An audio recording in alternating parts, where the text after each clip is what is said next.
जय माता दी, जय माता दी। आपको आपके प्रेम संबंधों को लेके मैं कुछ यहाँ संदेश लेकर आई हूँ कि आपको अपने प्रेम संबंध में क्या एक्शन लेने की आवश्यकता है, आपको क्या करने की आवश्यकता है, कैसे निर्णय लेने की आवश्यकता है, क्योंकि बहुत सारी चीज़ें आपको समझ नहीं आ रही कि आपको नेक्स्ट स्टेप लेना क्या है। ठीक है, तो इस रिश्ते में आपको क्या करना चाहिए।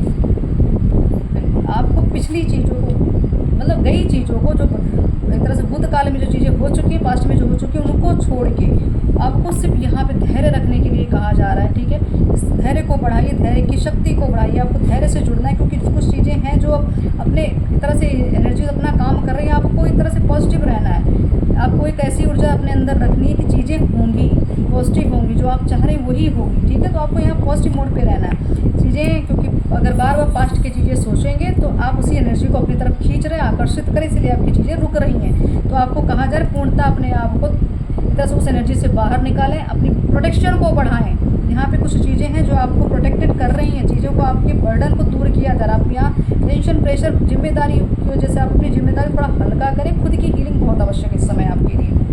अपने ऊपर काम करें, अपनी पर्सनैलिटी पे काम करें। हो सकता है आपका व्यक्तित्व तो आड़े आ रहा, हो सकता है आपका कोई लहजा, कोई तरीका, कोई बोलने का तरीका, या आपका कुछ काम करने का तरीका, ये चीज़ें हो सकती है थोड़ा कहीं ना कहीं डिसबैलेंस हो रही, तो उस पर कार्य करिए। ठीक है, कुछ चीज़ें हैं जो आप इग्नोर कर देते हैं, तो आपको यही कहा जा रहा है अपने रिलेशन में थोड़ा सा आपको वर्क करने की आवश्यकता है। यहाँ पे आपको अपने करियर पे थोड़ा फोकस रहें। हो सकता है चीज़ें धन की वजह से बिगड़ रही थी, या धन आड़े आ रहा था, तो आपको अपने धन पे फोकस करना, अपने करियर पे फोकस करना है। ठीक है, यहाँ पे आपको पूर्णतः एक मुझे यहाँ लग रहा है कि आपको अपने मेन है कि आपको विक्ट्री की ओर आपको आपकी ऊर्जा आपको मिल रही है, जहाँ पे आपको कुछ ऐसा प्रपोजल मिलने वाला है। चाहे आप जिस भी चीज़ को लेकर आप सोच रहे हैं, जो भी संबंधों को लेकर प्रपोजल आपके पास आ रहा है। ठीक है, लेकिन आपको क्या करना है, एक्सेप्टेंस में रहना। आपको पुरानी बातें याद नहीं करनी है, आपको पुरानी बातों को लेकर फिर नहीं उलझना है। आपको जो अभी मिल रहा है वही सत्य है।